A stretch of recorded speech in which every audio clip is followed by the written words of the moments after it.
What's up, guys? Welcome into Packer Fan Total Access Live, the post-game show. Got Tim live in Green Bay. We got Jacob the Beard in an undisclosed location near enemy territory in Wisconsin. What's up, Jacob? Man, I am almost literally vibrating off of how happy I am with this win here. This was probably well past my wildest dreams as to what we would do today and how easily it seemingly happened. We'll get into the specifics. We got Clayton and Emilio are down at Nashville in legit enemy territory, so they will be hopefully joining us live and maybe at any moment coming up here. But until they do, me and Tim are holding it down. Tim, are we supposed to shout out any sort of sponsors or anything like that? I suppose we should probably go ahead and do that.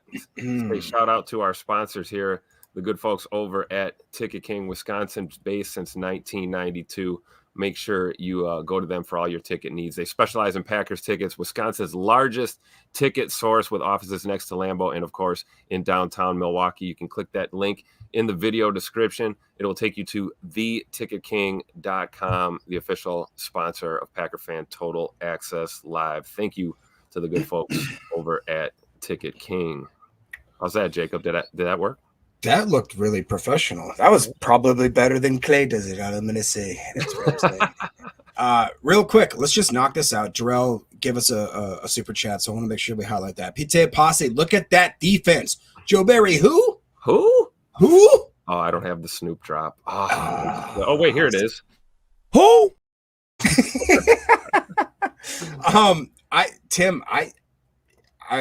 We talked about it briefly. Usually, here's a little secret as to what we do here at the PTA podcast. We basically just go live. We don't talk about anything. We don't pre-script anything. We don't really even have any conversations other than, you good? You good? Okay, let's go.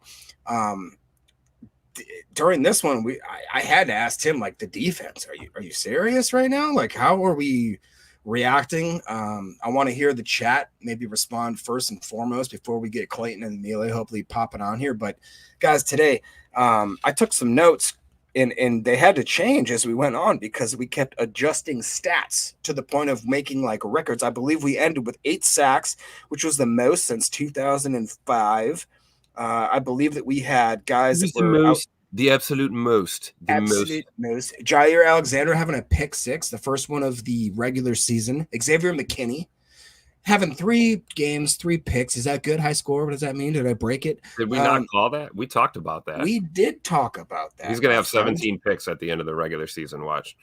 Absolutely. And there's a lot of other notes that we can get to right here. But that's just what maybe we should highlight just to get into the conversation. I'm interested in the chat. We had a lot of backlog chat, guys, so it's maybe going to be hard to get, looking over those. So let us know right now in the chat what you're thinking. It's a limited crew we got right now, which is me and Tim here, but we're going to try to keep this going. Hey, you know what, Tim, let's talk about this because I've been a very big critic of Ja. You've been a very staunch defender of him. Like, I think that's pretty fair to say, right? It's a good way to say it. The man made his money today. I'll argue that Stokes made his money today. I'll definitely argue that McKinney made his money today. It looked as if exactly what we wanted this defense to look like is what we got today. Again, 8 sacks, guys. Turnovers out the wazoo. We are playing situational football that's insane. I mean, Tim, you're the defense guy. Yeah. Let me know. And hey, you know what?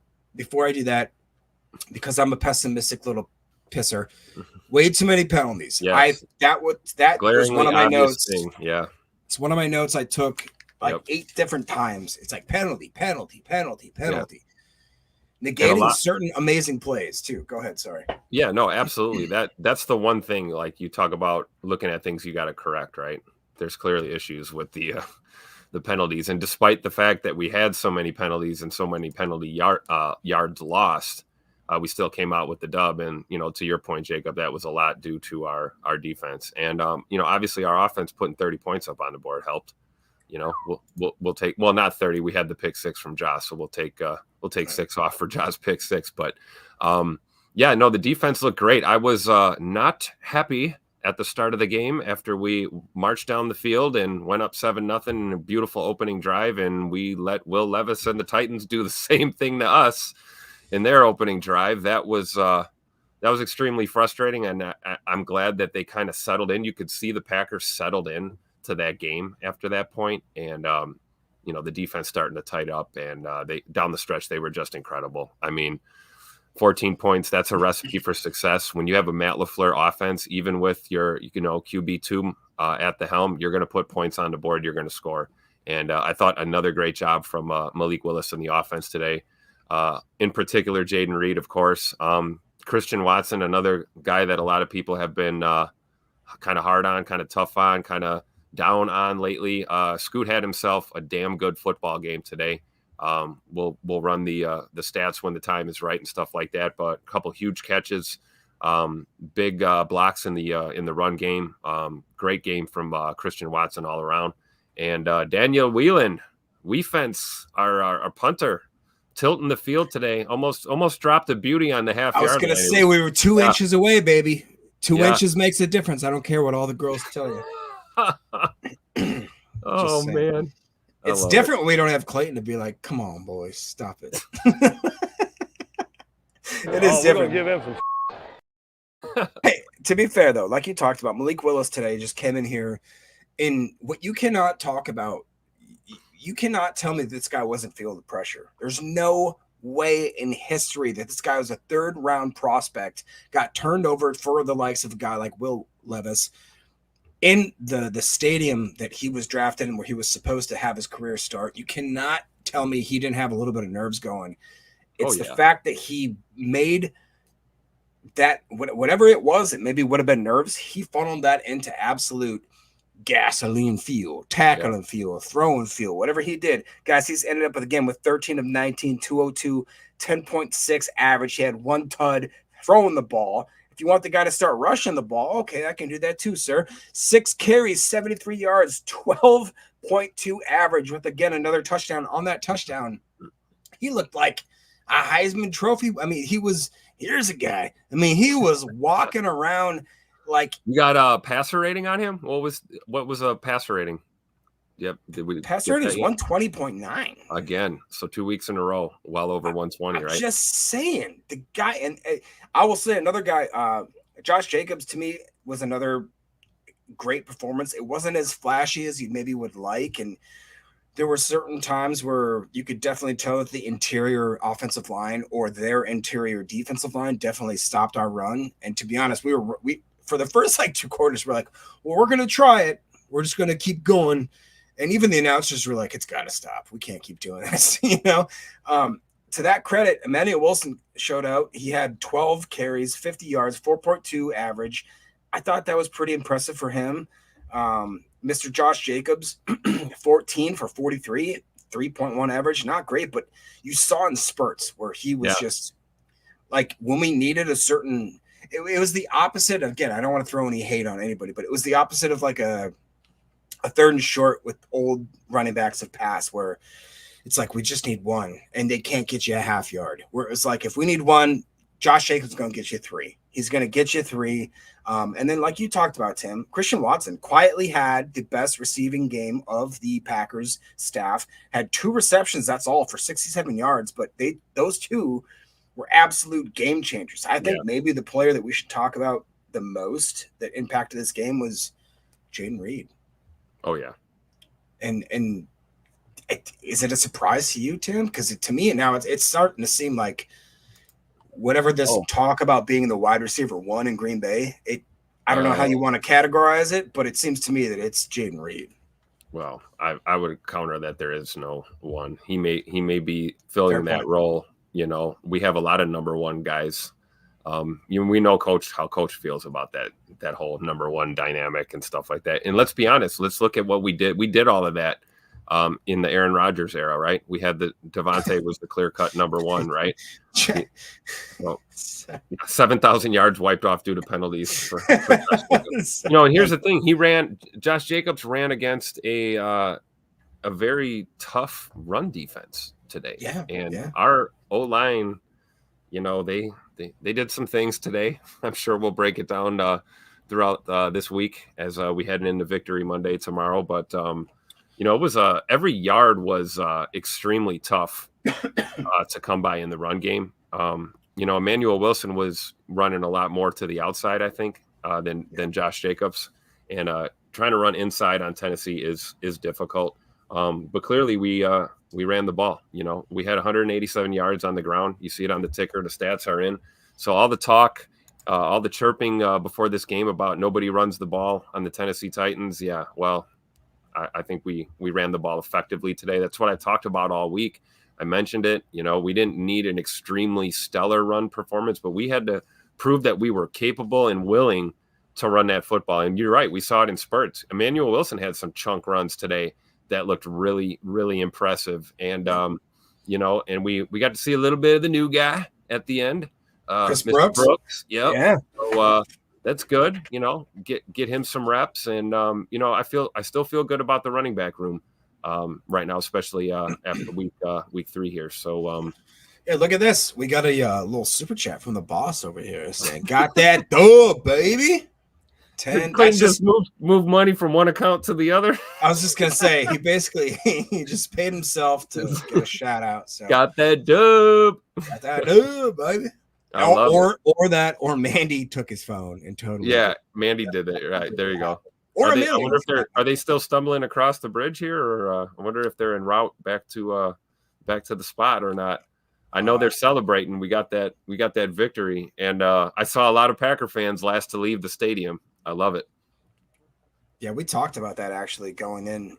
Like I said, I have walked. It was so funny. I watched here's some cool stuff too. Is Clayton? I don't know if you saw this, Tim, but he shared a picture that he got with Dontavian Wicks's mother. Yes, in the stands. So clearly they were showing out. I know that Scoot's father was there as well, which you guys know we're a fan of that man as well on this podcast. So it was just really cool to see kind of a gathering point. Obviously, Emilio and Clayton were there with, it looked like they shared a photo with maybe a few other listeners or that kind of stuff. So just what a fun day, man. Like what a perfect day. I don't know about you, Tim, but it's perfect for me here in Wisconsin. It's like a cool, crisp, like 67 degrees, like it's just the perfect weather. Everything about today was more than I could have expected. I'm talking like the defensive performance, the way that, Jair taking a pick 6, Xavier McKinney getting a 3rd interception in 3 games. Lucas Finesse, can we talk about that for a second? Absolutely. That man absolutely, in my opinion, had a breakout game today. Am I crazy? Yeah, I said crisp, Dennis. I meant crisp. You son of a biscuit. Go ahead. Yeah, no, LVN thick. And he played like a guy that's thick. So today we got a victory, and that feels good. But yeah, man, the pressures. We had a lot of. There were so many sacks in this game. It's tough to remember who all had some. I see Drew D here in the chat. That's great. Yeah, Devontae Wyatt, man, really stepped up as well. But LVN was kind of a little bit of everywhere. We saw a couple of those overload looks too today. Like when Halfley just basically, there must have been a moment towards the middle or end of that third quarter where Half was just like, let's let the dogs eat, let's cut them loose. And we started sending 5 and 6, and Will Levis crapped his pants, and so did that Tennessee offensive line. And JJ and Agbare, another guy. This is one of those games where can you give a game ball to 31 of 52 players on this team? Right. This was a team dub, both sides of the ball, all 3 phases of the game. There were a lot of mistakes, particularly the penalties. Rasheed Walker. Dude, no. Yeah, that's the Rasheed Walker. Rasheed Walker. Shore it up, brother. Shore it up. Now, there were a couple ticky-tack ones they got on him, too. He just, stuff you get away with 9 out of 10 times he kind of got caught with. But there were a lot of foolish penalties. Even a rare one from Preston Smith. We saw him lined up on the ball. That was. I was going to say that was just a fluke kind of thing. If you remember, Rashawn had one of those last year that hurt us. Even the greatest players, they make those kind of mistakes from time to time. Ooh. Those are the ones that you're willing to overlook. But when you've got 19 other ones that just keep coming up. It's not right. It's not not great. good. So I'm sure the boys are going to get an earful at practice this week. Here's one that I thought about, which I highlighted because it specifically made me be like, what is that a penalty? So the Daniel Whelan punt where he blasted it and it bounced into the end zone, but Bo Melton did not touch the end zone, but made an acrobatic catch, balled that thing back to, I believe it was, I can't remember who it was, who caught it on the one. And they were like, no, just the second that nose tips over Valentine. Yeah. Is that a new rule? Because it used to not be that rule. No, you know what I think it was? I'm if I remember to play correctly, it wasn't the ball. The ball bounced where it needed to. I think our guys, when he launched himself into the end zone, he had already stepped into over the goal line. You get what I'm saying? He would have had to have jumped. So he's already established himself as almost like an out of bounds person. So the first time they make a hit means the ball's out of bounds, kind of thing. Are you talking about on the punt that we tried to slap out? Yeah, I'm saying like when he took off to jump. Yeah, he didn't jump from outside. Yeah, he ran into. So he ran, and that's what I'm saying is he didn't establish himself as being in the field of play in order to make that. So the minute he touched it, it was a touchback. That was, dude. That looked like so cool though. We're so close though. This is why I don't like the Rich Bisaccia slander that I've been hearing a lot lately. Our special teams unit is a far cry from what it used to be. Our special teams unit was an absolute raging dumpster fire for a long time. So we're gonna put some spec on Rich Bisaccia's name and our boys on the special teams unit, or we fence as they call it at 1265. So all right, here's a good conversation on it, Jacob. A really good conversation. And hey, I have been very critical of Rich Bisaccia. That's true. I have, and I still don't. I'm not 100% satisfied, but I'm getting there. Eric Sutherland, surprisingly coming in with a hot take. Who would have ever thought from him? He says, Quay needs to sit. I've seen enough. Sorry. Eric would find something to be so upset about after a beautiful victory. A defensive juggernaut of a day from this team, and we're going to keep picking on Quay. Come on, Eric. So Quay, I tell you, it's not unfounded. Quay ends with 6 total tackles, 3 solo, half a sack, quarterback hit of 1. It does not show me on ESPN of how many missed tackles he's had, but I don't know. In the chat, Cooper flashed again today. Yes, he did. So Eric might get his wish here, of Quay playing out of position. Like Jay Dome is saying here, they're playing Quay out of position. He's not a Mike. We've talked about the possibility of maybe, Quay getting shifted over or shifted around a little bit. And then, maybe you bring a guy like Edrin Cooper in for some more snaps, have like Walker, McDuffie and Cooper on the field at the same time, maybe. But I don't know about all in all cutting and running from Quay Walker yet. And I don't think I'm the only one. I think, Coach Campanelli and Coach Hafley have spoken highly of Quay as well. So I don't think they're ready to bail yet. But, I don't think Eric's opinion is unfounded. Quay's been a little underwhelming lately, right? We can all agree on that. But he did make some plays today. We got the Clayton, Mr. Clayton checking in. Can you hear us, Clay? Hey, we got you, man. Can you hear us? Yes. Yeah, sounds good. All right, good deal. Yeah, we're out here next to the players' entrance. Actually sent y'all a couple clips, but they're getting hung up on Twitter DMs. J-Love just walked out, so we're just kind of chilling over here. Got Coach Hafley in a video. Man, what a game, boys. What a game. Defense showing up, getting the turnovers. X was on fire. I'm telling you, man, that was a fun one to watch. And you know how it is when you're in the right by you guys, right?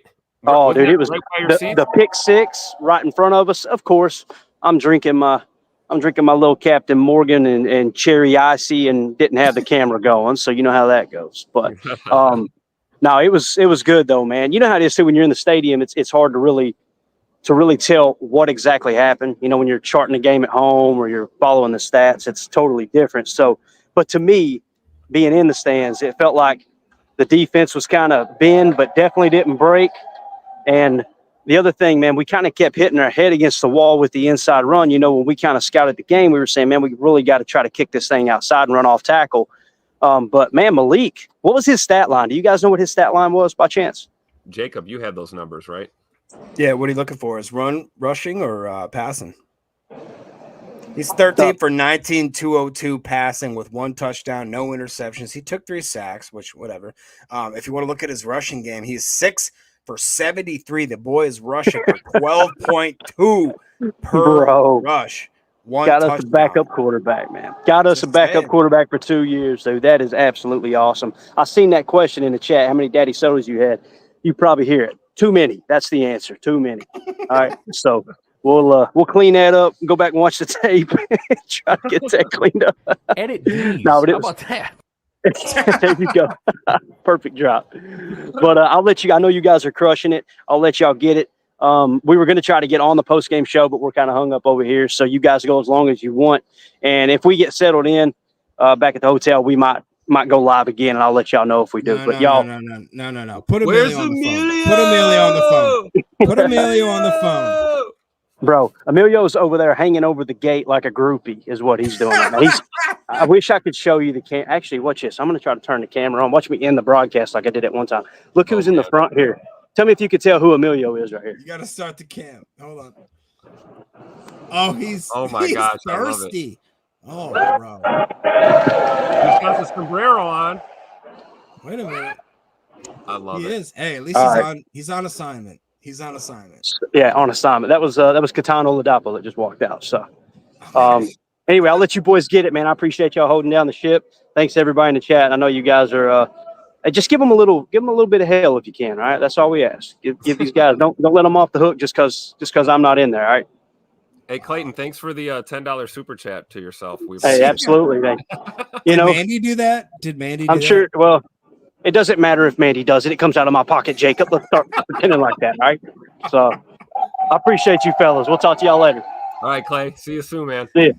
Oh, shit. Live from Nashville, we got Clayton, the general of the pod. I knew that was going to happen.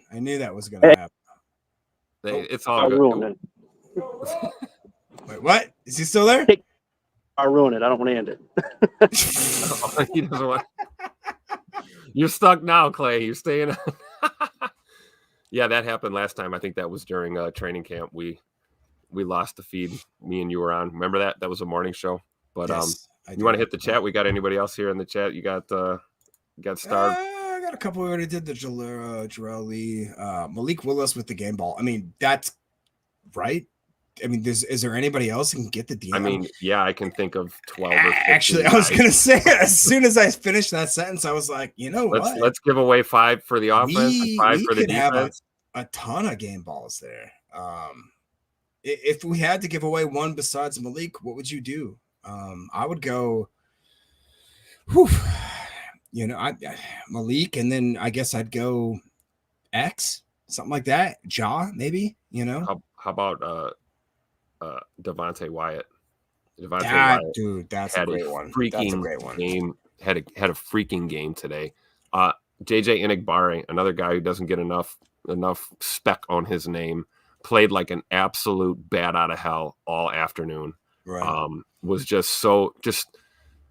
I don't know how to explain it. He has such good FBI, but he's just so doggone fast and furious with those moves. Even when he's blocked, he's off the block instantly. I mean, we saw that today. And again, Will Levis crapping his pants all afternoon, having to account for number 55 there. Rashawn Gary, too, with some great pressures today.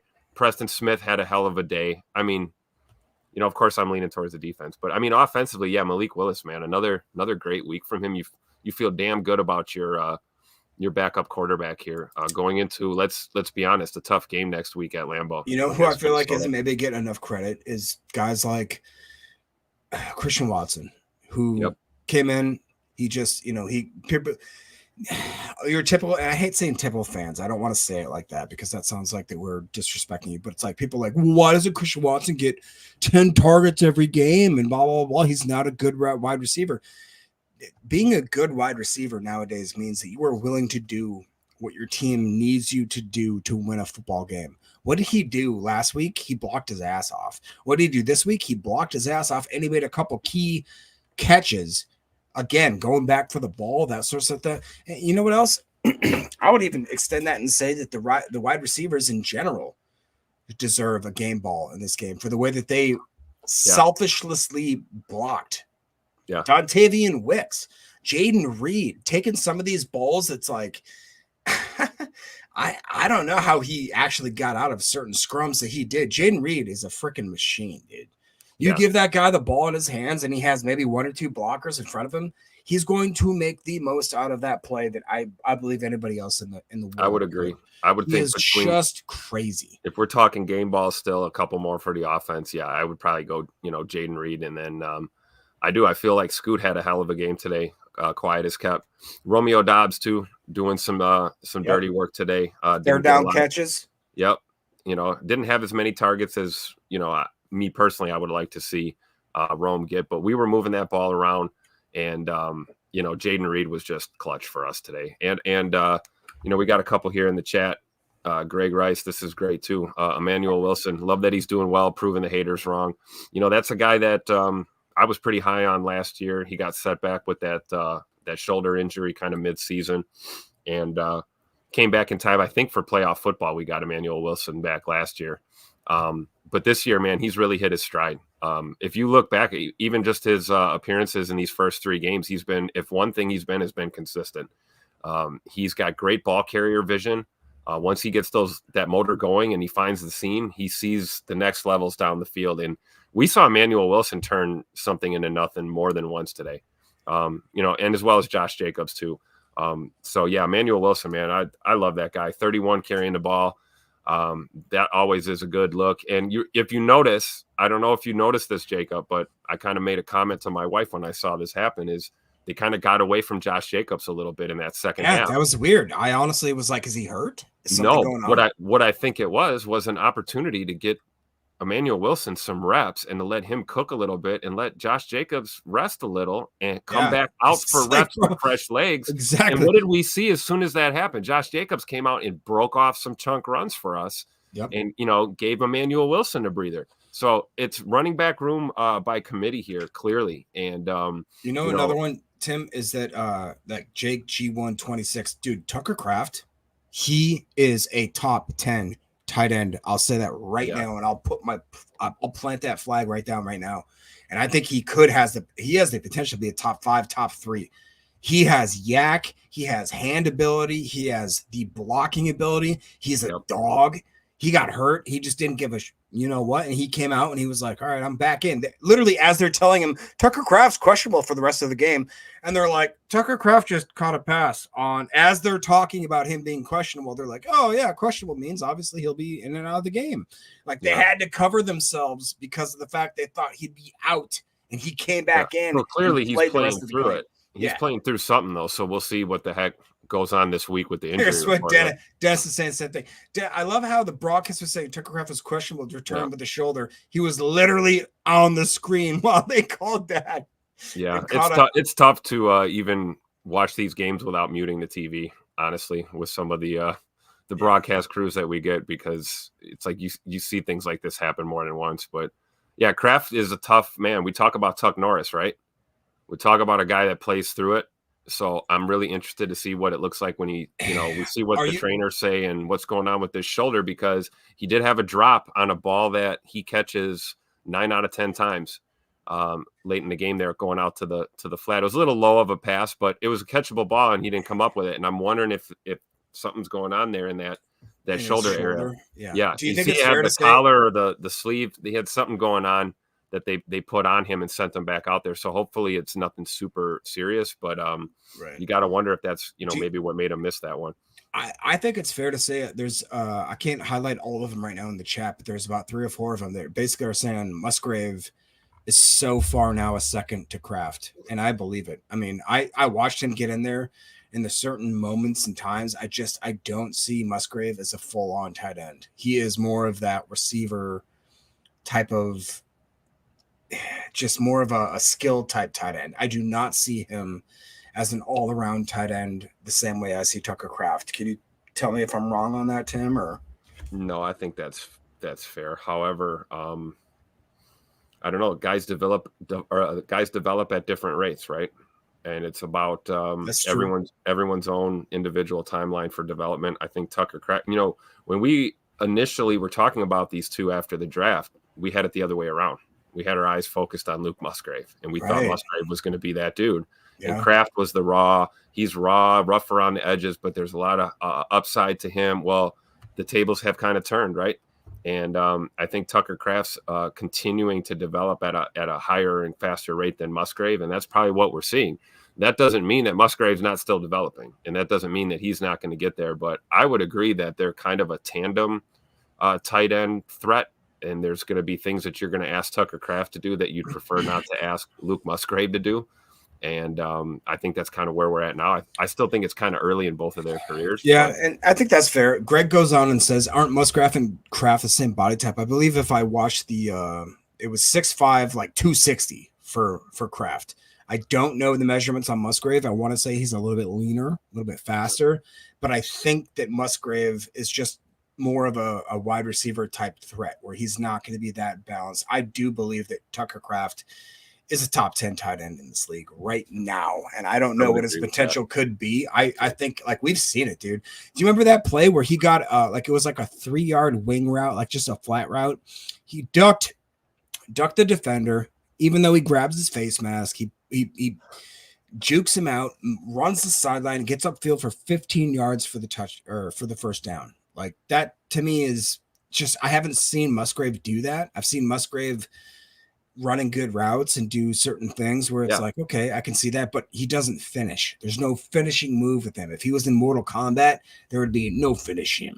There would be nothing. I feel like Musgrave's just another. I shouldn't say it like this.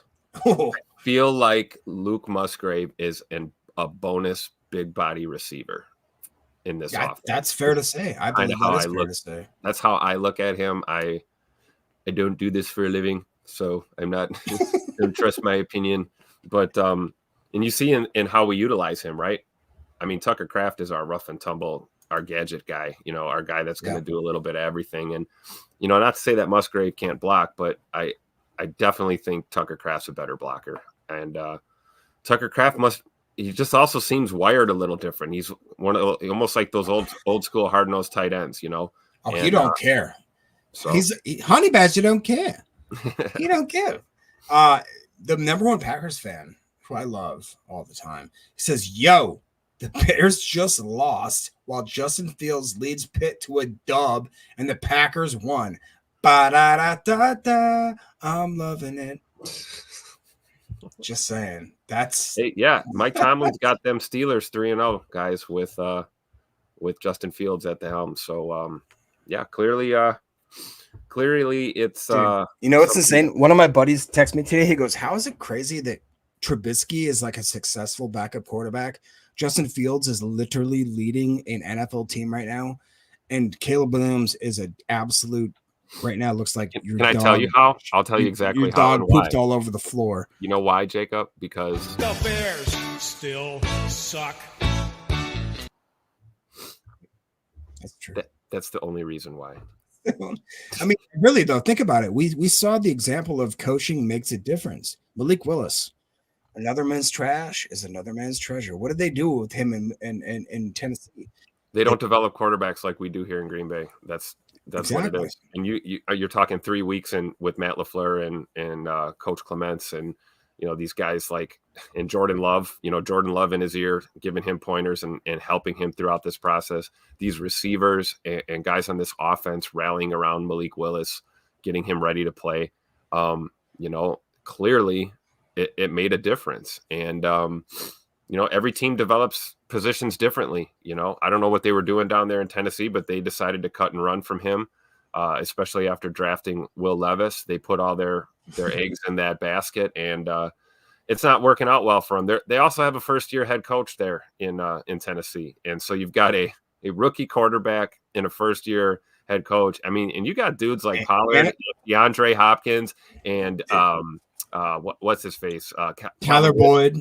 Calvin Ridley. You've got freaking weapons on this team, and you're not doing nothing with it. So it's going to take them some time. I think that fan base is definitely going to have to be realistic and patient before they see anything hyper competitive, because they're just trying to win a damn football game right now, and it's not looking good for them. But on our side of the coin, man, I feel good about our team, Jacob. I really do. We've got the toughest matchup of the year right now up to this point, I believe. I'm the debacle in Brazil. I'm just forgetting that even happened. But this is huge. Divisional matchup against a 3-0 football team. I don't want to get ahead of ourselves. We're still talking about today's game, but this team looks like they're equipped to handle anybody in this league. And so I don't fear anyone, but the real test is going to be coming back to Lambeau and facing an undefeated team that everybody, myself included, would have been the first to tell you during training camp that the Vikings were going to be a raging dumpster fire this year. And they're currently 3-0. So I'm going to try not to vomit while I say that. You know what? That's a fair point, dude. And I literally, again, I hate when we all try to look back and be like, this is what I said. I swear to God, I was one of the only people who's like, Sam Darnold has never had an opportunity. He's never had an opportunity with a coach system. The 4 or 5 years he's been in the system, it's been 4 or 5 different offensive coaches, 4 or 5 different offensive coordinators. So all of a sudden you throw him into a position where it's like, all you got to do is throw to Aaron Jones and freaking all you got to do is what Jefferson Kirk Cousins had been doing for the past few seasons. Exactly. Like you don't even have to run. To his type of game, Yeah, we don't even need you to run. We just need you to kind of throw lobs up and just hope that they land within the vicinity of one of the greatest receivers of all time. Okay, so he's doing it. And now, I think that it will be a test. I think it's obviously going to be our biggest definite test as to what kind of team do we have. We've had a few games here where it's very, that, like you said, man, that Eagles game is such a anomaly because you're literally in a different country. You're in a different time zone. You're on a field that clearly is made for people just to slip and slide all over the place, do what you want to do. We have a quarterback that's now been injured that has been maybe even willing to come back after week 1, after week 2, after week 3 now. So he's ready to go. So it's going to be interesting for sure to see how this team reacts. And it's going to be a juggernaut matchup, man. It just is. And there's going to be a lot more pressure. It's a lot of pressure because we've had a tendency these past few seasons to trick off these games at home. You can't lose games at home. Right. And especially divisional games. You can't lose divisional games, period. You talk about playoff seeding. Look at the NFC North right now. You talk about, between the Pack, the Lions, and now the Vikings. I mean, we have the potential all 3 of us could be in the playoffs. And so when you look at divisional records and you're talking about, clinching a bye or playoff seeding, home field in the playoffs kind of thing, all these games matter right now. And I know it's early in the season, but like this is an absolute huge game coming up. And I just feel so good that they played the way they did today. Against, let's be honest, the Titans as a football team are not a dumpster fire team. They're not a completely horrible football team all around. They've got their struggles. But this was a good for the morale of this Packers team, I think, going into a tough matchup next week. Here's a topic I didn't want to bring up, but I think it's fair. But I'm gonna. But I here's the deal. Where are we on these special teams situation here? Because it's like it's one of those situations where it's like I didn't want to bring it up. I really didn't. You guys know I love it. I love talking crap about the kickers. I want Braden Arvison. I literally I want him to be the kicker of our future. The problem is he keeps missing kicks. If this was any other game where that kick mattered, we'd all be calling for his head on a spit. You know what I mean? Like, what are we doing? Are we cool with it? Where is the problem? He did make the one to clinch the victory today, though. Well, but that's like being the tallest midget, man. Like, are you cool? The overarching point is we didn't need our kicker to win this game. And that's what I always say. You got a young kicker that's developing. Don't put him on the field. Don't have to put him on the field. Be up 3 or 4 scores. Put touchdowns on the board. We get frustrated as Packer fans when he's missing kicks or when, Anders Carlson was missing kicks or hell, for when Mason Crosby was missing kicks. It's frustrating when you're like, we need those damn 3 points. We need those 3 points to tie, or we need those 3 points to win. I feel good about the fact that we've got a young kicker with a gigantic leg. Let's be honest. He's capable of hitting from 60. And, he'll shore up the accuracy. It takes time and it takes reps. He missed one today. He missed one last week. Maybe he misses none next week. I don't think it'll be the last time we see him miss one.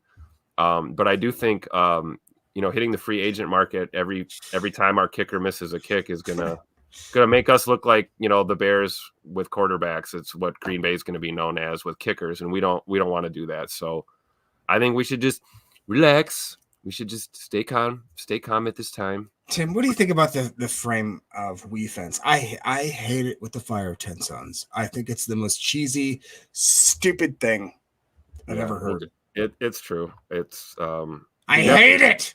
Well, think about where that comes from, though, Jacob. Where does it come from? Like guys that play special teams, man. A lot of those guys, that's the only damn time they see the field. And a good. Don't make it a weird name then. It's working. What do you care? It's working. I don't care what they call it. They call it frou-frou pancakes. I don't care. It's working. It's working. So those guys are playing together as a unit. And they are. That special teams unit is coming up. Pancakes. Whatever. I don't care. Call it what you want, man. You're right. It is a little cornball. It's not very Tupac LaFleur. Yes, it's to me it's like it's second grade Kamala, like kindergarten. But yeah, no, it's definitely one of those things. If it works for them, it works for them. All right, so, I understand that. So we got Nodak Mike in here. Technically, he was 3 for 3 on field goals, 3 for 3 extra point. Missed kick was negated by the Titans penalty, so it's very true. So the one that he shanked, we ended up extending our drive and getting I believe we got a tutter after that. So he technically didn't miss. He missed, but nobody's putting it in the record book. Okay. Yes, he was good. And, I like I said, I do not wish any ill will under this man whatsoever. Our kicker, our special teams unit, Rich Bisaccia. I want them all to succeed. Oh, man. Yes, he is better than Carlson right now. Give it time. And I really do think that, honestly, today, think about the thing. We had like multiple players that were going against the teams that drafted them and basically tossed them aside. Narvitson, Bleak Willis. If you want to talk about Dillard, that happened as well. I think there was a couple other ones as well. The chat probably will let me know. It was a great game to go in there, and to me, it felt dominant, didn't it, Tim?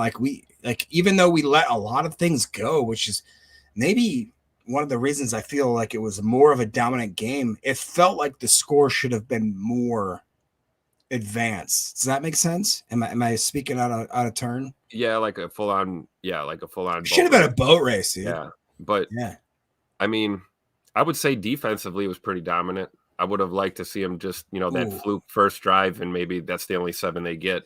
Hey, how about the penalties, though? This is one I did write down. I know everybody always thinks that I'm the negative Nancy, and I am, because I want our team to get better. So what I write down usually is things where I'm like, this needs to be. I wrote down penalties like 8 times. At one point, we had 5. They had 0 while we're dominating them. Why are we doing this? Why are we such an uncoached team? Preston Smith on a 3rd and 8 was lined up off sides within 3rd and goal range. Why are you doing this? How is no one telling him? It wasn't like it was a quick snap. It was somebody should have been like, hey, press, get the back. Like, you're not lined up. Somehow they let that happen. That to me is unforgivable. It just made me mad that we were so. At one point, we had 5 penalties. They had none. Yeah, that was basically the entire first half. I think. I don't think we had I don't think we saw a penalty from or called on Tennessee until into the 3rd quarter, I believe. Yeah. What a weird start to the second half too. That just both coaches burning timeouts really quick. Yeah, that was so weird. I'll tell you this though. It was hotter than Satan's armpit down there today for sure. Yeah. So man, I don't know. Communication can get a little weird if you're a little dehydrated and guys are sweating. You got sweat in your eyes and you're overheating and you're trying to remember your assignment. You're trying to get a call in. Right. Preston Smith is an absolute veteran. So that, like I said, I put that in the just kind of the freak category. What teed me off a little bit more was the nonsense on the O-line with particularly Rasheed Walker on a couple of those just foolish. Yes, dude. Foolish penalties. But at the end of the day, look, we'd be way more angry right now if it cost us this ball game, and it didn't. So right. I think it's something that's correctable. Really what it comes down to is you want to play fast and you want to play tough and you want to be downhill and you want to be aggressive. I don't care if that's offense or defense, but you've got to play discipline first and foremost. And you're right. It's not on. It shouldn't be on somebody to notice that Preston's lined up wrong. It should be on Preston to line up correctly. And that's everyone's got a job to do, I think. And if you spend too much time trying to pick up your teammate or babysit your teammate, then now you're taken away from your own job too. So we need 11 guys on that field at the same time, focused and doing their jobs individually, so that the collective can be successful on these plays. And that's one of those freak things, man. It happens. Like I said, Rashawn had one that hurt us way worse. I believe it was in the Steelers game last year. Yeah. That was just devastating to us trying to come back in that game. So it happens to the best. As long as it's that one in a blue moon kind of thing, like, I'm okay. That's football. It's part of football. But when it becomes a habit, when your team is playing undisciplined and you're getting what did we see a lot of? We saw a lot of illegal formation. Yes. So, Bo Melton not getting set on a motion, not realizing he needed to be set in that situation. We've had guys false starts, these kind of things. So got to clean that up. It seemed like most of them were on offense, correct, tonight? It seemed like a lot of the penalties. Tons, yes. Offensively. Yeah, I would agree with that. And, Murph right here, who's, you guys know, is one of our favorite members, period. Cheesehead Murph in the house. Anytime he says something, we're going to listen. So he says, you're going to miss kicks, Cousin Jacob. He'd be upset when it matters. I understand that. I do. And I don't want it to get to a point where it does matter. And I think that Murph came back in, and he said again, he shanked a 48-yarder, didn't count, and then he turned around and hit that 47-yarder. And 47-yarder that put the idea of a comeback out of the conversation. I mean, that was a clutch field goal. Right. And I completely agree that I should probably take a step back and understand that this is what's happening and this is how he handles that. So. Tim, what are you thinking, man? We're at the 47, almost 50 mark. Do you want to keep doing chats, or do you want to maybe cut her down? You got any start in there that you want to get to? If you guys are watching, I got quite a few. Make sure you hit the like button out there, guys. We got 400 here watching us between YouTube and Twitter, and shout out to everybody on Rumble. Also, of course, we should take this time to make sure we put up the where did she go? There it is. Up in your upper right-hand corner there, you can scan that QR code. It's going to take you to the flagship Packernet podcast. You can get all of our podcasts on all the platforms. Obviously, after we go live here on YouTube, it's uploaded in podcast form. You guys can take that with you anywhere you go. Make sure you support our good folks over at Packernet. You got Pack Daddy over there. Of course, Ryan Schlip, the man, and, Jake Shavink, the whole squad over there. So make sure you click on that in your upper right hand and scan that QR code to get more content. Jacob, what do you got? So let's just knock through a few of these chats and we'll probably end this out here. It goes, Greg Rice says, I love Wilson. I love that he's doing well and proving the haters wrong. Honestly, man, the only thing I disagree with that is, like, who are the haters? I don't know any haters at Eric Wilson, bro. He's just been Emmanuel Wilson. Emmanuel Wilson. But to be fair, both of them, Eric Wilson or Emmanuel Wilson, either E. Wilson, they're both showing out, man. They are both shown that when they get the ball, they need to have more time being on the playing field. Am I wrong there, Tim? Like, they have literally, like, the limited time that they have when they have impactful plays shows that they need to have more. Is that fair? I think it's fair, but it's also fair to remember that, the average football game is like 50 to 60 snaps or whatever that's available. Right. And then you got, like, all these people you're trying to get out there. I think the key is, rotating the right personnel at the right time, making sure guys are getting fresh legs under them, getting a chance to get off the field and back onto the field. And then you want the right combination of players, right? I loved particularly seeing Preston Smith, Rashawn Gary, JJ Enigbari. Yes. And LVN. And LVN. There it is. And LVN on the field at the same time. And I'm like, oh, man, there might be a homicide on national TV. Yes. And It literally, we saw it happen, 8 sacks, and so that's a credit to the right personnel groupings, I think. But you're right. Our coaching staff has talked about this before, that there are guys on this team that we need to get out there more. And to that point, who we saw a lot more of today? We saw a lot more of Evan Williams on the field in that secondary. I saw 33 out there getting some reps outside of the special teams or we fence category. I also saw we saw some Edrin Cooper today peppered in there. Cooper got in on one of those sacks. Again, showing off that high football IQ, that high football intelligence, shooting that gap, getting in there on the pressure, and the rest was history on that play. He basically blew up that play. So yeah, guys like that need more snaps. We've seen it with Inigbare, a guy that I think a lot of people sleep on and don't really give him his due credit, but his snap count's been up a lot more this year, I think, and he's playing some really good football for us. So I agree with your statement, but I just think it's tough on a coaching staff when you've got this, so much talent. What can you really do to get everybody these reps? That's why, unfortunately, in this league, Malik Willis will tell you sometimes injuries give you those opportunities, and you find yourself in a situation where now you're getting all the reps, you're getting all the snaps, you're running with the ones at practice, you're the guy, you have to be ready to play. That goes for everyone else on this team. So I think it's just an uphill battle, Jacob. It's tough. I think they want to. I think they'd love to get all these guys, more reps, but it's just, what can you do week to week, right? Yeah. Moving on, just Coach Len, guy that we always, absolutely respect his opinion. D-line was cooking. I'll tell you what. Yes, it was. And it was cooking so hot that they could just, there was points where, correct me if I'm wrong, Tim, but I was like, where is Rashawn Gary? Right. Where is he? But he was in there, though. He had some pressures. And I don't mean that. No, I'm saying that not in a bad way. I'm talking to the point where they understood this rotation is lethal right now. Right. Guys, we had 8 sacks. Yep. They understood where Jeff Hafley knew, okay, he's gassed. Maybe I need to let this guy go. Maybe, all right, this guy's beating this tackle better. Maybe this guy's beating this guard better. I have a stunt that's going to make this look a little bit better. He was cooking, bro. He was cooking. And the fact that if a certain player wasn't on the field enough, when you get those sort of results, does it matter at the end? Is that what would you think about that?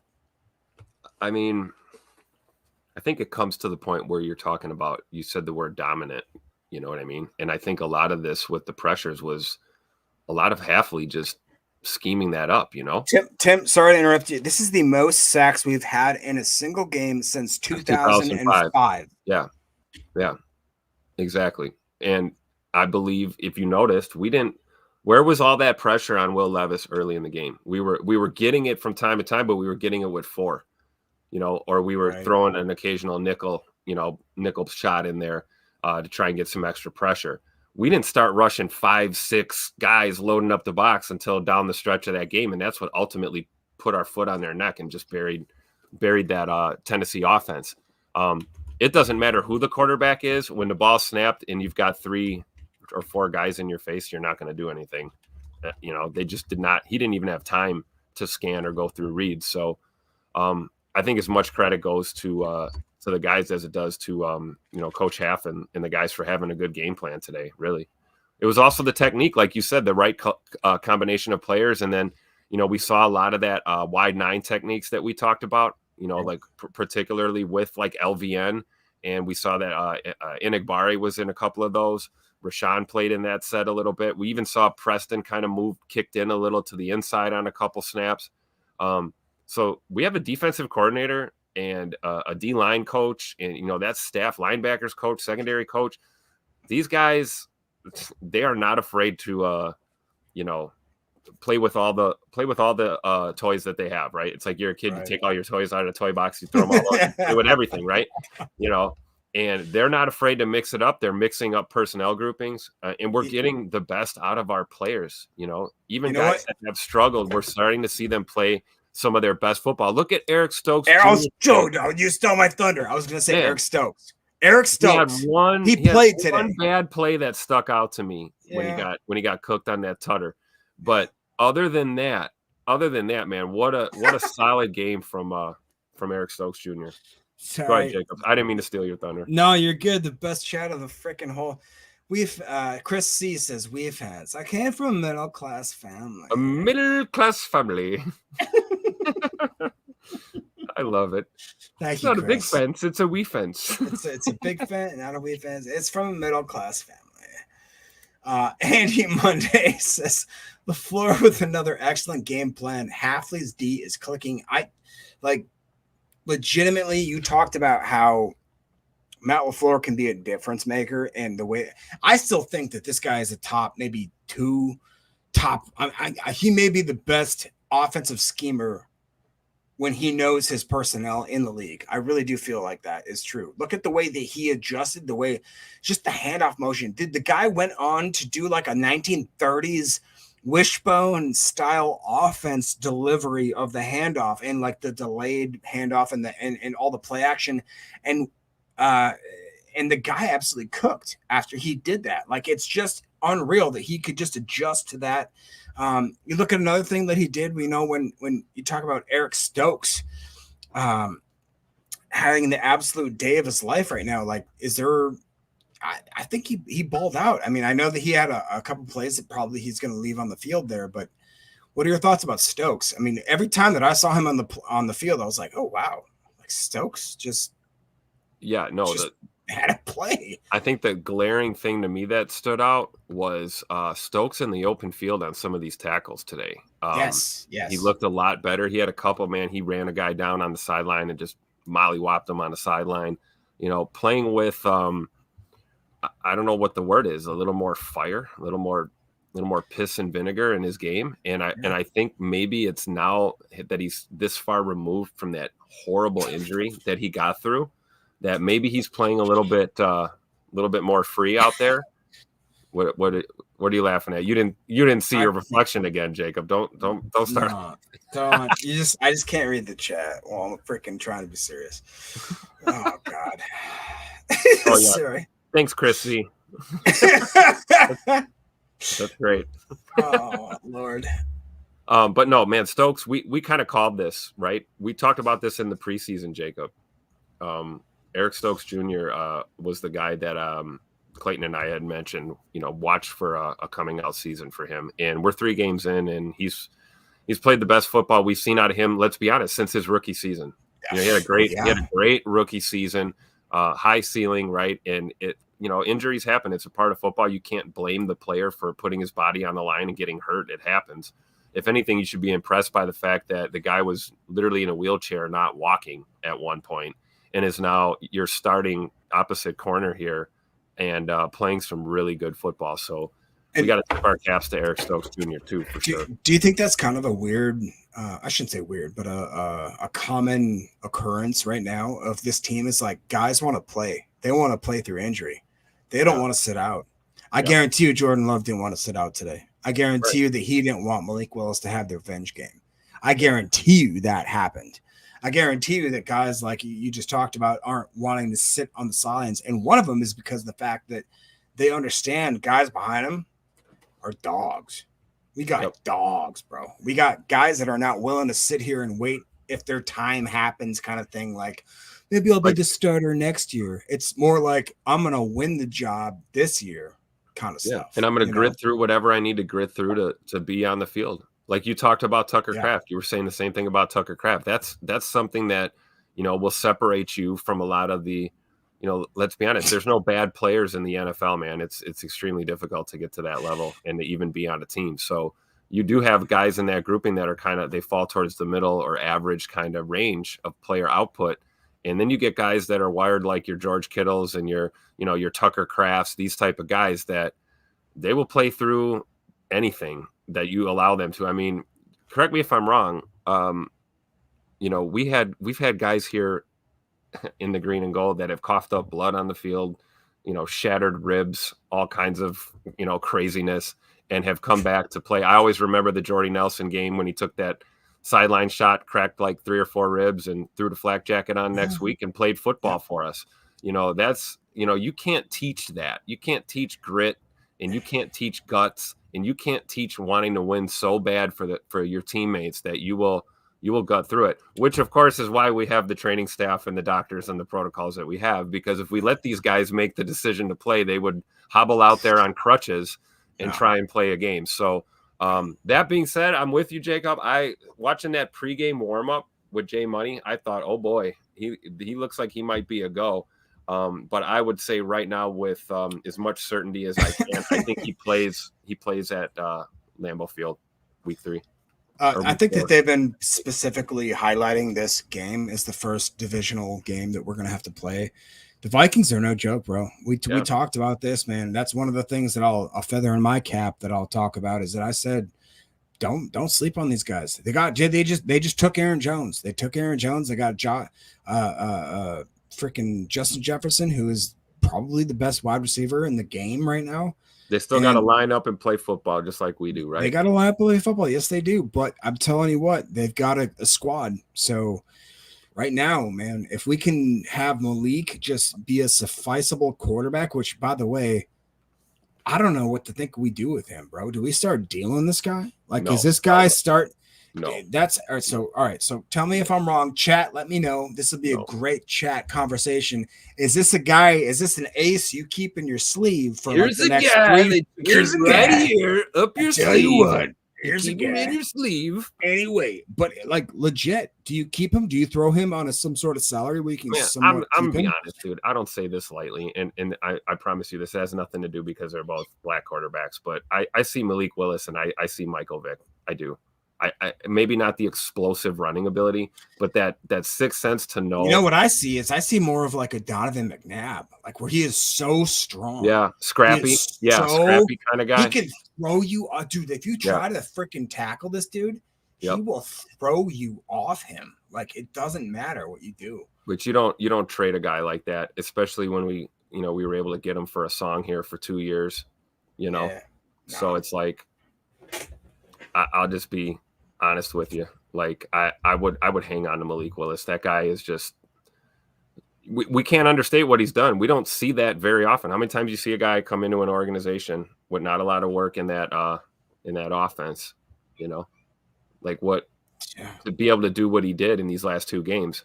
If he does in fact play, next week against Minnesota, I have the utmost confidence in him. But my gut is telling me that. What's crazy too is that like with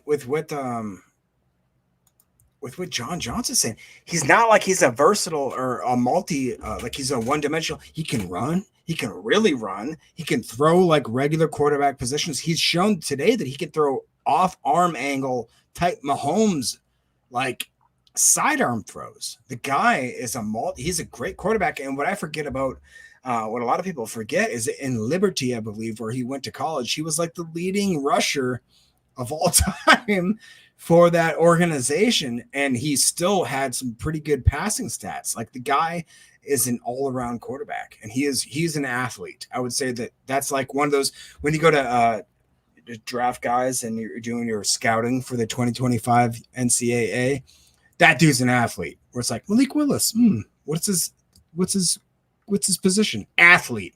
That means he can play pretty much any freaking position you put him on the field because he is that crazy good of an athlete. I just that's why I say I don't think you'd think about trading him. I would hang on to him, Yeah. I agree. That's what I hope happens. I just am saying, if they wanted to use him, you know how Goody thinks. Right. He's thinking, what can I turn this guy I into? think he's more thinking how he's going to cook in this draft at home in Green Bay coming up in the spring. I think that's what he's thinking. I think. That's a good point, Tim. Think about that. Yeah. Think about that though, because of the fact that we're literally going to have the draft at Lambeau, and we don't want to have to draft a quarterback. I'm sure of that, right? Right. Like, if we shouldn't have to. I mean, I feel great about our quarterback room right now as it stands. I think Jay Money, Malik Willis, and Sean Clifford is a hell of a quarterback room. Yeah, honestly, I'd feel okay about all of those guys starting a game for us if need be, right? Now, we've only seen 2 games from Malik Willis here, but again, you talk about the mistakes that we made, penalties and all that stuff. You know what we didn't see? We didn't see any of that from our quarterback. That's true. And another thing we saw today that we talked about last week on the pod, we talked about the fact that, Malik Willis didn't have a lot of checkdowns and canned plays against the Colts. Today, we saw him tons of them. It. So I think the playbook has been opened up to him, but I also think his vision is open. You know, he's seeing that playbook now, and he's making the right calls and the right checks in the right situation, giving us a chance to win, and it's working. You know, we stole 2 games here with our backup quarterback. The table is set. I would love to see a Jordan Love return here against the Vikings because let's be honest, it's going to be all hands on deck against Minnesota. Right. Yeah, I agree with that. And you know what? This should have been a 40-minute podcast. It's already at 1 hour and 5. And now Eric's going to say some stuff like this. I'd trade Quay for a Happy Meal. Eric, you would trade just about anything for a Happy Meal. I feel like he'd trade his 3rd kid for a Happy Meal. I'm just saying. Now, to be honest, though, let's diagnose this comment really quickly. I'm still on the fence with Quay. I know that you love him, Timothy. I know you love him.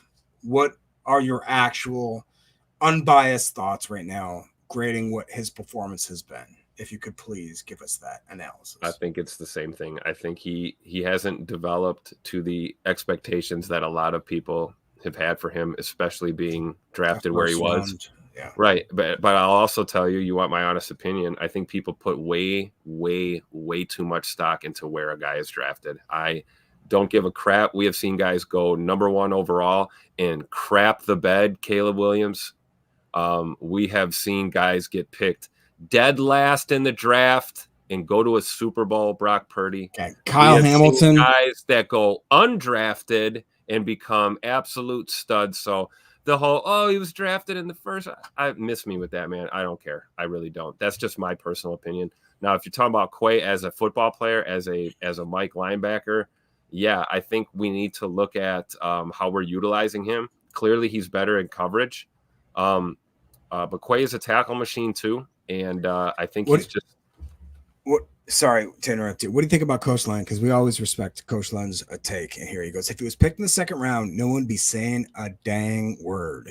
I would agree with that. I almost agree with that as well. People put a lot of emphasis on where you're drafted. So I totally agree with that. Yeah, that statement I do at all. too. Yeah. You know, like what, you know, we're not, is anybody crying about our 1st round pick this year? You know, Jordan Morgan, who is currently hurt, trying to get back from injury. He's still developing. He's going to be a 2 to 3 year project to get him going to where we need him to be. This is how the league works. Some guys come in and they're just that dude right away. That does happen. We have seen that. We've seen the TJ Watts, right? We've seen the guys that just come into the NFL and it's like, oh my gosh. But those are like this much of the league, you know? So that's just my opinion. I'm not going to sit here and just, you know, defend Quay left, right, and up and down. Clearly, yeah, there are some things he'd probably like back in his play. There were missed opportunities. We talked about it. But like Romero's saying here in the chat, Quay is the best athlete on the defense. Phenomenal athlete. That's true. So we have to get that athlete in the right position to benefit this team and to benefit himself as a player. And I think it's using that athletic ability to his best potential. If we're asking him to come downhill and fill run gaps, we know he struggles with that. So maybe we don't do that with him as much. As much as I love Quay. I love that when we drafted him. I love the aggressiveness. People somehow, said they didn't like the way that he was. I loved it. I wanted a freaking monster. I want a monster leading our defense. I want a guy that's like literally a little bit crazy. That's what I want. I want that guy. That being said, he hasn't controlled that chaos in a way that I would like to see. This year, I think that he's taken steps that I've seen. And what we have to be honest with ourselves. Like, he's not going to be a Brian Urlacher. He's just not. He's not going to fill. He's not going to see. He's more of a all I'll say is, you guys remember we had Blake Martinez back there? You know, like Pokemon. Yeah, they're come on, guys. Like we've had worse linebacking in Green Bay. You know, yeah. I think we need to just. It's his 3rd year. You know, it's his 3rd year. And to be fair though, it's because of the fact that, again, that he's a 1st round pick. That's what the big label is, right? I think that's the biggest, right? The biggest thing that's making so many people be like, "Oh, he's not so good." But you know what? We saw some plays from him today. We really did. We saw what he did last week too. And in week 1, we saw it too. So it's not like it's all bad. You know, you want a guy that's going to give you more positive than negative, right? And maybe Quay is getting to the point where it's starting to kind of go 50-50 here, and we're starting to get nervous. You know, if you make 2 great plays and then you have 2 mistakes, you basically did nothing, right? In theory.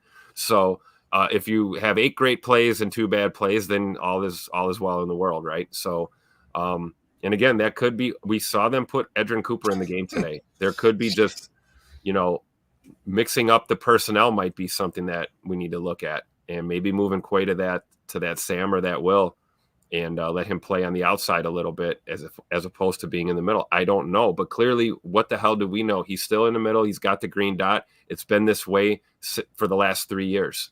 Okay, so we might be missing something, but I don't think 1265 is willing to bail on Quay Walker. So as a fan base, I don't think we should either. Well, and here's the deal: is we should think about how selfish are we that we're sitting here talking about like, oh, the defense isn't good enough. Quay Walker's so bad.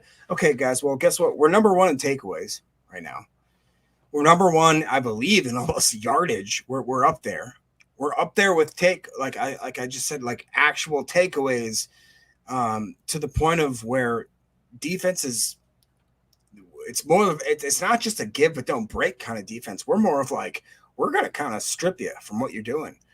We've got more sacks than we had last year almost. We have more interceptions. We have more takeaways than we did half. Because we're playing aggressive. Of last year than we did in 3 games now than we did for all of the freaking year of last year. I mean, I'm just saying, man, 8 sacks. We're playing more aggressive. Exactly. We are and playing it has more nothing aggressive. it has nothing to do with aggression. It has nothing to do with your scheme. It doesn't. That doesn't mean press cover everybody and play single high man or whatever. Well, like you're saying, it's a give and take. You have to, if you want to get this, you're going to have to, you know, give up that kind of thing. And it's people sitting here thinking we should have this perfect defense, blah, blah, blah. Dude, our defense has put us in position to win most every single game that we played right now. Am I crazy, Tim? They've been putting us in position. I would agree 100%. I would agree 100%. I feel like offensively in week 1 we kind of stalled, and that's what cost us the game against Philly. We could have kept pace and stole that freaking game away at the end, but we didn't. And you know what else, dude? That I've been a judge. I've been a judge of Jair. I've been a judge of Mixon. I've been a judge of Eric. And look at who won us the game today. I'd argue our freaking cornerbacks, right? I mean, Nixon came in there and absolutely line did a good job today too. Well, yeah, but I'm just saying our D-backs did not lose us this game. No, absolutely not. We had interceptions. We had guys making tackles for losses. We had Jair with his first pick 6 in the actual season, which is crazy to think about, which that could go both ways as to what our point is right now. The first time took it down the sideline, turned over with my guys, gave the football to a little kid wearing 23. The first time he's ever had a pick 6. You know, we could argue that as a positive / negative, but I agree with that. Though. That's right. Glad to see Nixon earning this contract because we talked a lot about him, right? You remember the tweet Nixon had, right? I'm the nickel, deal with it. You know, he's been playing like it. And I think he's playing like a guy that's tired of hearing the chirpity chirp nonsense. And he is, let's be honest, he's playing the best we've seen in that position in the slot. So all the talk of like, you know, moving Bullard or somebody over into there, I don't know. I think Keyshawn's been holding his own there. And I think I love a guy like that, right? You know, like he heard the chirping, he heard the talk, and he also saw the film. You don't think he saw himself getting roasted last year on film and missing assignments, okay, or over pursuing or getting washed out of a play? Look at this. We're 3 weeks into the season, and he's cleaned a lot of that up. I mean, Keyshawn was in there a lot today making plays. And I know as we go through next week, we'll probably break this down a little bit more in depth. Maybe we can get some of that on Chalk Talk or whatever. But I agree 100%.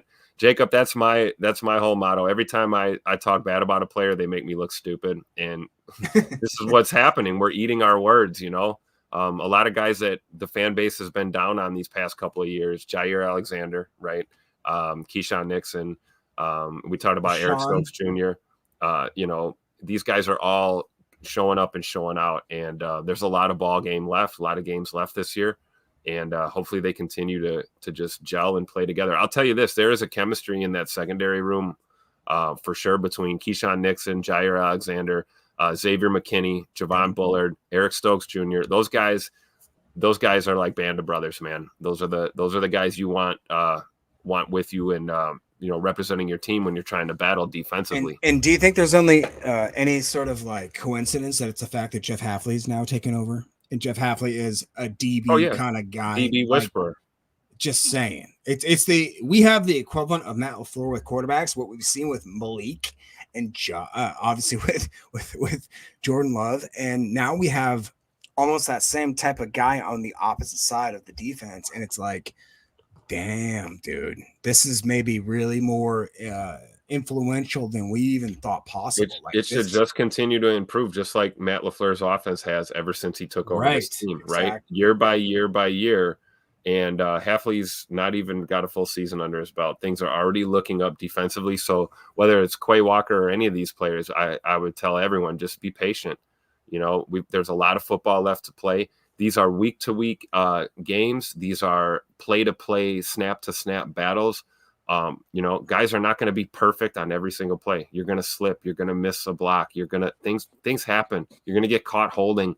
Did you see how many the thing that was so frustrating today was to see how many times we were getting face masked and held ourselves and we never saw a flag? But that's beyond the point.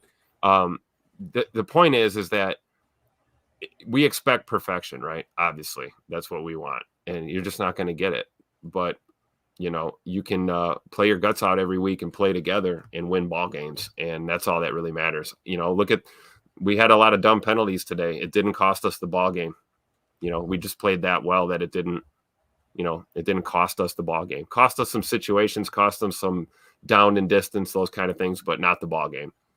Like Cheesehead Murph said, defense. I love it. Yeah. I mean, Tim, I don't know what better way to end the pod than just on that positive note right now. Then the Packers are 2-1, heading home into a divisional matchup.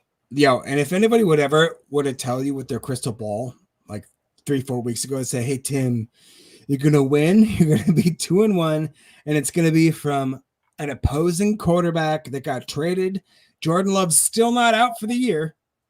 He's going to be great. Josh Jacobs looks great.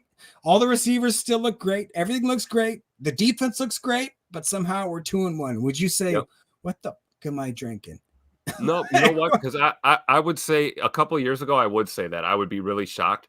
But what I've learned since getting down with the PTA posse here with you guys and being a part of this, being invited in and being able to be more informed and learn more about football, is that going into a new season, I've learned that you expect nothing, because everything you've convinced yourself of, or all the analysis you've done in the world, when the ball gets snapped there week one, everything changes really quickly. Like, nobody saw Minnesota starting 3-0. Nobody. I don't care what, even delusional Vikings fans probably didn't think they were going to start 3-0. Okay. But they are. And that's the fact of the matter is, it's like Clayton always talks about, the season is looked at like a game, 4 quarters, right?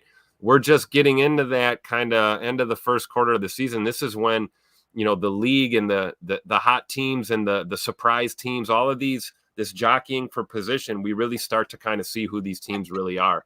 And I'm telling you, man, the Vikings are a tough matchup, and so is Detroit, and the Packers are a tough matchup for those teams as well. And I personally believe that the NFL is better when the NFC North is better, when we have competitive football in our division and all of these teams are good. It's better for the league, and it makes for better football. So I'm excited for the rest of this year. I do. I think it's a good way to end it. Jacob, I think we're on a high note. We're 2-1, coming back home.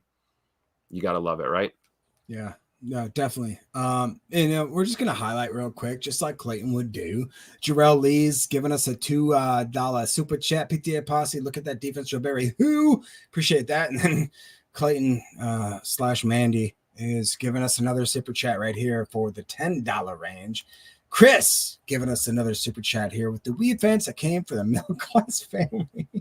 Okay, that's actually hilarious. And tool for this says something about today's show doesn't suck. I can't tell what it is, man. I swear, it must be that victory. I'm telling you what. I won't tell Clayton. Tim, don't tell him either. I don't even know where Emilio is. I forget. You guys can all tell him in a few hours. Make sure you guys check your feeds and everything. I'm sure Clayton's going to try and put together a show tonight.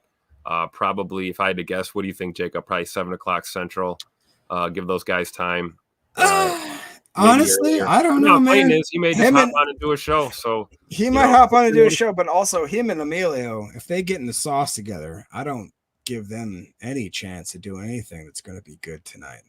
They'll be in like a possum in a dumpster. They'll literally be dragging around, just eating Chick-fil-A out of the freaking dumpsters, man. I don't know. I'm not a doctor. That being said, we want to thank everybody for joining us for the post game. Once again, the Packers get the victory in Nashville over the Tennessee Titans. Yes, 2-0 for this. Never mind. This show sucks. Doesn't suck. Is that the Packers are now 2-1, heading back home to Lambeau as you see it on the ticker. Jacob, you got anything else to say to the good people before we get out of here and possibly come back in a couple of hours? Hey, if the show is ready to go, we'll be back in a few hours here. If not, thank you guys so much for hanging out with us. Honestly, as a Packer fan, how cool is it to see that we have overcome a lot of that adversity? How cool is it that Clayton and Emilio get to actually be there? Oh, Larry, and actually see it, firsthand. We have built a really great community here that is just. I can't say enough. Like, you guys literally make our day every day. Guys like this, Larry Cano, for some reason, is going $30.14. That was very specific. Oh, here we go. For the 13-14 win. Thanks, guys. Go Pack. Final score super chat. I love it, Mr. Larry. Thank you. That's awesome. That definitely gets Greg Rice says Emilio's teaching Clayton. Wait, what? Oh, you pulled that off quick. No, sorry, my bad, bro. Emilio's teaching Clayton how to salsa. Yeah, that's what's going on. Oh man, I love it. Love this group. Love the posse, guys. We're out of here. If we don't come back tonight, we'll be back on tomorrow, the same usual time. Make sure you have your notifications on. Make sure you click that like button. It helps us get this podcast out to more people. And make sure you go out and be the change you want to see in the world. As always. Go Pack, go.